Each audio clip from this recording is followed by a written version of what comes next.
اللہ علیہ وسلم نعت پاک کے چند شعر پیش کر رہا ہوں، سماعت فرمائیں۔ کی نعت سرکار کی پڑھتا ہوں میں، کی نعت سرکار کی پڑھتا ہوں میں، بس اسی بات سے گھر میں میرے رحمت ہوگی، کہ نعت سرکار کی پڑھتا ہوں میں، بس اسی بات سے گھر میں میرے رحمت ہوگی، اور ایک تیرا نام وسیلہ ہے میرا، کہ ایک تیرا نام وسیلہ ہے میرا، کہ رنج و غم میں بھی اسی نام سے راحت ہوگی، کہ ایک تیرا نام وسیلہ ہے میرا، رنج و غم میں بھی اسی نام سے راحت ہوگی۔ یہ شعر خاص توجہ چاہتا ہوں، سماعت فرمائے۔ کہ یہ سنا ہے کہ بہت دور اندھیری ہوگی، کہ یہ سنا ہے کہ بہت دور اندھیری ہوگی، اور قبر کا خوف نہ رکھنا اے دل، کہ قبر کا خوف نہ رکھنا اے دل، وہاں سرکار دو عالم کے زیارت ہوگی۔ نعرہ تکبیر،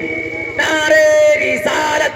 مسلک اعلیٰ حضرت فیضان اعلیٰ حضرت سید حسنین نورانی میاں صاحب قبلہ، نعرہ تکبیر، نعرہ یہ رسالت۔ سنا ہے کہ بہت دور اندھیری ہوگی، اور قبر کا خوف نہ رکھنا اے دل، وہاں سرکار دو عالم کے زیارت ہوگی، کہ قبر کا خوف نہ رکھنا اے دل، وہاں سرکار دو عالم کے زیارت ہوگی۔ میرے رب کا یہ طریقہ رہا ہے قرآن مجید کا، اگر ہم مطالعہ کریں اور قرآن کو غور اور توجہ کے ساتھ پڑھیں اور سمجھنے کی کوشش کریں، تو اب پورا قرآن الحمدللہ کے الف سے لے کر والناس کی سین تک اگر قرآن پڑھ جائیں، تو اللہ تبارک و تعالیٰ نے آپ کے رسول کا نام لے کر کہیں نہیں پکارا۔ پورے قرآن میں ہمارے آقا مولا حضور سید عالم احمد مجتبیٰ محمد مصطفیٰ صلی اللہ علیہ وسلم کا نام لے کر قرآن میں کہیں نہیں پکارا، مگر اس کے اپوزٹ آدم سے لے کر عیسیٰ تک جتنے نبی پیغمبر اور رسول آئے، قرآن میں آپ اگر توجہ سے اس بات کی توجہ دیں اور پڑھیں، تو آپ یہ دیکھیں گے کہ اللہ نے جہاں پر بھی کسی نبی کو مخاطب کیا تو نام لے کر مخاطب کیا، ماشاءاللہ، مگر اپنے حبیب کو اس سے مستثنی رکھا۔ آپ یہ کہہ سکتے ہیں کہ قرآن میں تو محمد رسول اللہ موجود ہے، سورہ فتح میں کہہ سکتے ہیں نا، لیکن یہ آپ کو معلوم ہونا چاہیے وہاں اللہ تبارک و تعالیٰ رسول اللہ کا نام وہی بتا رہا ہے، بلکہ یہ بتا رہا ہے کہ جو محمد ہیں یہ میرے رسول ہیں۔ وہ یہ بتانا چاہ رہا ہے، یہ نہیں کہہ رہا کہ اے رسول یہ محمد نہیں، بلکہ وہ یہ بتانا چاہ رہا ہے کہ یہ جو محمد ہیں یہ رسول ہیں، اللہ کے نام لے کر پکار نہیں رہا، بلکہ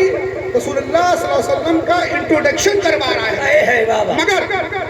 ایسا نہیں ہے کہ اللہ نے رسول کا نام ڈائریکٹ یا انڈائریکٹ لیا ہے، مختلف، کہیں طٰہٰ، کہیں یاسین، کہیں مدثر، کہیں مزمل، اس طرح سے اللہ تبارک و تعالیٰ نے نام آقا کریم رؤوف الرحیم کا ضرور لیا، لیکن قسم کھا کر ڈائریکٹ نام نہیں لیا، بلکہ قسمیں کھا۔ اس طرح اشارہ سماعت فرمائے کہ کہیں یاسین،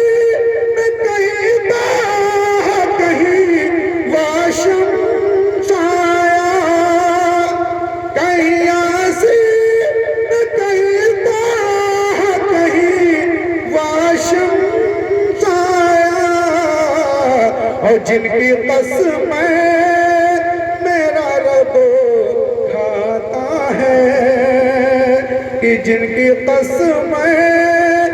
میرا رب کھاتا ہے، کتنی دلکش میرے سرکار کی صورت ہوگی، کہ جن کی قسمیں میرا رب کھاتا ہے، کتنی دلکش میرے سرکار کی صورت ہوگی۔ آقا کریم رؤوف الرحیم صلی اللہ علیہ وسلم نے ایک روز سیدنا صدیق اکبر سے فرمایا، اے صدیق اکبر، میری حقیقت کو میرے رب کے سوا کسی نے نہیں جانا۔ جی جی، خود فرمایا کہ اے صدیق اکبر، میرے رب کے سوا میری حقیقت کو کسی نے نہیں جانا۔ جب رب کے سوا صدیق اکبر، عثمان غنی، مولا علی اور تمام اصحاب رسول پاک کی حقیقت کو نہ جان پائے، تو آج کل کا یہ جو ملا ہے، جس طرح ہمارے حضرت اشارہ کر رہے تھے، وہ رسول کی حقیقت کیا جانے گا؟ رسول کی حقیقت کیا جانے گا؟ اور آپ کو یہ معلوم ہونا چاہیے کہ رسول پاک کو اللہ تبارک و تعالیٰ نے اپنے آپ کے رسول کو جب دنیا میں مبعوث فرمایا تو 70 پردوں میں رکھ کر مبعوث فرمایا۔ ماشاء اللہ، سبحان اللہ۔ صحابہ فرماتے ہیں کہ جب ہم رسول کائنات صلی اللہ علیہ وسلم کے چہرے کی زیارت کرتے تو ہماری نظر نہیں ٹکتی تھی۔ کیوں نظر نہیں ٹکتی تھی؟ آپ کو معلوم ہونا چاہیے کہ یہ ہمارا عقیدہ سنیوں کا ہے کہ ہمارے رسول نور بھی ہیں اور بشر بھی ہیں۔ نہ ہمارا یہ انکار ہے کہ وہ بشر نہیں، ہم ایسا کہیں گے تو بھی گڑبڑ ہے، اور ہم اگر یہ کہیں گے رسول پاک نور نہیں تو بھی گڑبڑ ہے، یہ بھی قرآن سے ثابت ہے اور وہ بھی قرآن سے ثابت ہے۔ تو صحابہ فرماتے ہیں کہ رسول پاک کے چہرے کو ہم صحابیوں